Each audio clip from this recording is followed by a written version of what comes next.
साथियों नमस्कार, मैं आपके साथ कपिल। मेरे पास बहुत सारे मैसेज आए हैं कि जो 21 अगस्त 2024 को छतरपुर शहर के सिटी कोतवाली के ऊपर पथराव हुआ है, वह आप किस तरीके से देखते हैं? क्या यह घटना होना सही है? क्या इस प्रकार से प्रदर्शन किया जा सकता है? और उस घटना के बाद जो शासन प्रशासन ने प्रतिक्रिया की है, वह क्या सही है? देखिए, जो 21 अगस्त 2024 को छतरपुर शहर में प्रदर्शन के दौरान सिटी कोतवाली पर जो पथराव हुआ है, वह बहुत ही गलत है। उसको किसी भी दृष्टिकोण पर या किसी भी स्तर पर सही नहीं ठहराया जा सकता। उसकी जितनी भी निंदा की जाए, वो कम है, क्योंकि सिटी कोतवाली जो है, पुलिस प्रशासन जो है, वह समाज की रक्षक भूमिका में है। यदि उनके ऊपर ही घटना घटती है, तो उसकी प्रतिक्रिया भी उतनी ही कठोर होनी चाहिए जितनी कि वो अपने समाज की रक्षा करते हैं। क्योंकि रक्षक के ऊपर हमला होना, रक्षक की भूमिका में जो व्यक्ति या संस्था है, उसको टारगेट करना कहाँ तक सही है? देखिए, जो घटना घटी है उसको तो वह तो घटना निंदनीय है ही, और जिन लोगों ने यह घटना को सुनियोजित तरीके से किया है, उन लोगों के ऊपर जो प्रशासन प्रतिक्रिया के रूप में कार्रवाई कर रही है, वो बिल्कुल सही है। क्योंकि जो देश के अंदर लोग रह रहे हैं, उन सभी को भारतीय संविधान के अंतर्गत रह करके अपनी बात रखने की स्वतंत्रता है। परंतु भारतीय संविधान यह नहीं कहता कि आप अपनी बात को उग्रता से रखें। आप किसी भी संस्था या किसी भी व्यक्ति को दंडित करते हुए या गंभीर रूप से घायल करते हुए अपनी बात को या प्रदर्शन को करें। इस घटना के बाद जो प्रशासन ने कार्रवाई की है, उस कार्रवाई पर बहुत से भारत के विद्वान जन, सांसद जन और समाज सेवी जन जो तथाकथित हैं, वह अपना ज्ञान दे रहे हैं। उसमें बहुत से लोगों का कहना है कि इस प्रकार से जो कार्रवाई हो रही है, वह लगता है कि संविधान को कुचला जा रहा है। और कुछ लोग कह रहे हैं कि भारत को लॉ के अनुसार चलना चाहिए, और अनेक प्रकार की बातें हैं। एक सामान्य सार यही है कि सभी लोग संविधान की दुहाई दे रहे हैं। देखिए, संविधान भारत के प्राण हैं, और संविधान से ही देश चल रहा है और देश चलता रहेगा। भारत के संविधान को प्रत्येक व्यक्ति को मानना पड़ेगा, और भारत का प्रत्येक व्यक्ति भारतीय संविधान का सम्मान एवं मान रखता है। भारतीय संविधान की जो दुहाई दे रहे हैं, चाहे वो नगीना के सांसद चंद्रशेखर आजाद हों, चाहे आपके हैदराबाद से सांसद ओवैसी जी हों, आपके सांसद इमरान प्रतापगढ़ी जी हों, और कांग्रेस पार्टी के राष्ट्रीय अध्यक्ष खड़गे जी हों, प्रियंका गांधी जी हों, और अनेक प्रकार के बुद्धिजीवी जन जो अपने वोट बैंक बस को देख रहे हैं। भारत की जो स्थिति हो रही है, उस पर चिंतन किए बिना अपने विचार प्रकट करते हैं, बयान देते हैं। उन सभी लोगों के लिए कि क्या आप जो बात कर रहे हैं कि संविधान को कुचला जा रहा है, मैं आपसे पूछता हूं कि भारतीय संविधान क्या यह छूट देती है कि आप प्रदर्शन करते हैं तो आप किसी संस्था के ऊपर हमला करें, किसी शासकीय कर्मचारी के ऊपर जानलेवा हमला करें? क्या किसी संस्था में जो वाहन है, उन संस्थाओं के वाहनों को जलाने का काम करने के लिए आपका संविधान स्वतंत्रता देता है? और जिस प्रकार से जो घटना होने के बाद कार्रवाई हो रही है, उसके बाद आप इस प्रकार के बयान देते हैं, क्या यह सही है? देखिए, जिस प्रकार की यह घटना घटी है, इस घटना का कठोर से कठोर कार्रवाई होना सुनिश्चित करना बहुत जरूरी है। क्योंकि इस प्रकार की घटना में यदि हम ढील कर देते हैं, प्रशासन ढील कर देता है, तो इस प्रकार की घटनाएं आए दिन हो सकती हैं। भारत में एक आदर्श नागरिक जीवन जीता है और जीना पसंद करता है।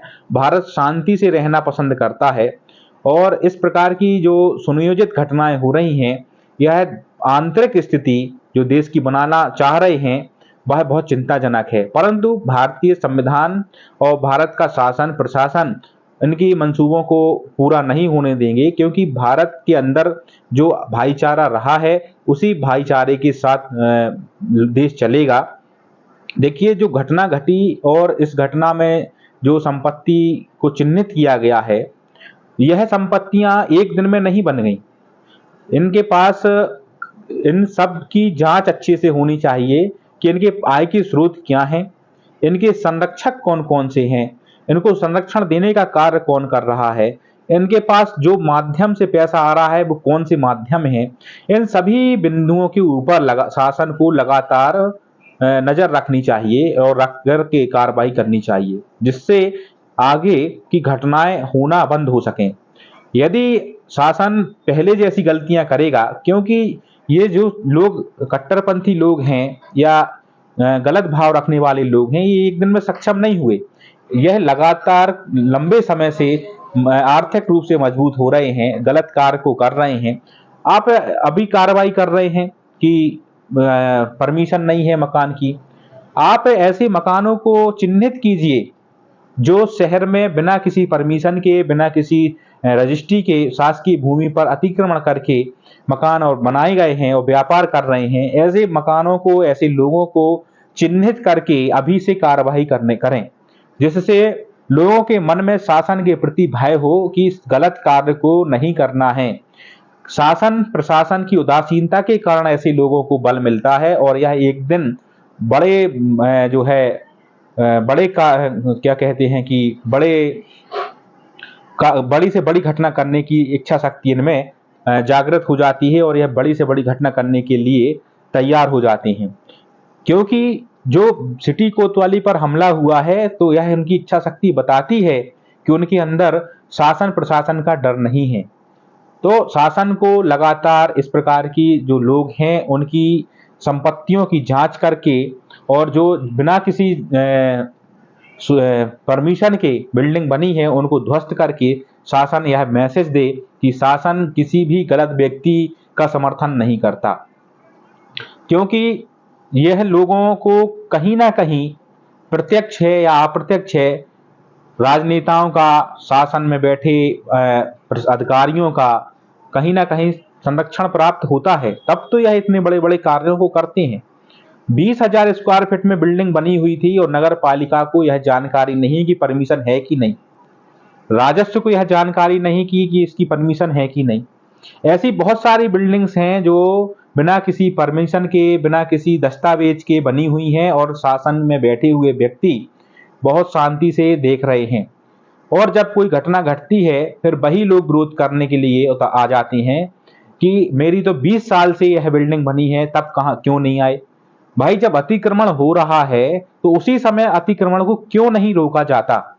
यदि कोई कोई आपराधिक व्यक्ति हैं, जो अपराधी मानसिकता के लोग हैं, उनको पहले ही कोई उनके द्वारा घटना होती है तो पहले ही घटना में उनको इतना दंडित क्यों नहीं किया जाता कि वो आगे की घटना को ना करें। शासन अपने दायित्वों को कहीं ना कहीं उदासीनता से कर रही है, जिसका परिणाम यह है कि यह आपराधिक प्रवृत्ति के लोग, मनोवृत्ति जो है इतनी मजबूत हो जाती है कि वह सोचते हैं कि शासन प्रशासन हमारा कुछ भी नहीं बिगाड़ सकता। तो शासन को भी चाहिए कि जो लोग हैं, आपराधिक प्रवृत्ति के लोग हैं, उनके अंदर इतना भय हो कि वह गलत कार्य कर ही ना पाए और इस प्रकार की घटनाएं ना हो। इसके लिए भी शासन को आगे ऐसी रूपरेखा बनानी होगी कि लोग अपने दायरे में रह करके अपनी बात को पूरा करें। आप लोगों ने जो प्रश्न किए थे, लगभग वही मैंने बात की है और भी हम मुद्दों पर चर्चा करेंगे जो आगे हैं। और सभी लोगों से अनुरोध है कि ऐसे किसी भी व्यक्ति या किसी भी संस्था में बिल्कुल भी न जाएं जहां पर कट्टरपंथी विचारधारा के लोग हों। आप ऐसे लोगों के पास जाएं जो भाईचारे की, समृद्धि की, देश हित की बात करें। ऐसे लोगों के पास बैठें, ऐसी संस्था में जाएं, क्योंकि इस घटना में जो लगभग जो भीड़ थी, इसमें ऐसे लोग थे कि जिनका बहुत बड़ा व्यवसाय था। जो कुछ लोग टीचर्स थे, कुछ लोग ट्यूशन पढ़ाते हैं। एक तो ऐसे व्यक्ति को मैं देख कर के आश्चर्यचकित हो गया कि वह मजिस्ट्रेट की तैयारी कराता है। अब कहीं ऐसे व्यक्ति अगर मजिस्ट्रेट बन गए कट्टरपंथी विचारधारा की, तो आप सोचिए कि वह किस प्रकार से न्याय दे पाएंगे। तो सभी समाज को चाहिए कि ऐसे कट्टरपंथी लोगों के पास ना अपने बच्चों को भेजें, ना ही आप जाएं, और ना ही ऐसे लोगों के साथ किसी प्रकार का मेल जोल रखें, क्योंकि हमें चाहिए कि हमारा देश लगातार प्रगति करे और हम आगे भी ऐसी प्रकार की चर्चाएं करते रहेंगे और हम आगे भी मिलते रहेंगे। आप सभी लोगों का दिन शुभ हो, आप सभी लोग अच्छे से रहें, आप सभी लोग स्वस्थ रहें, यही मेरी भावनाएं हैं। बहुत बहुत धन्यवाद। नमस्कार।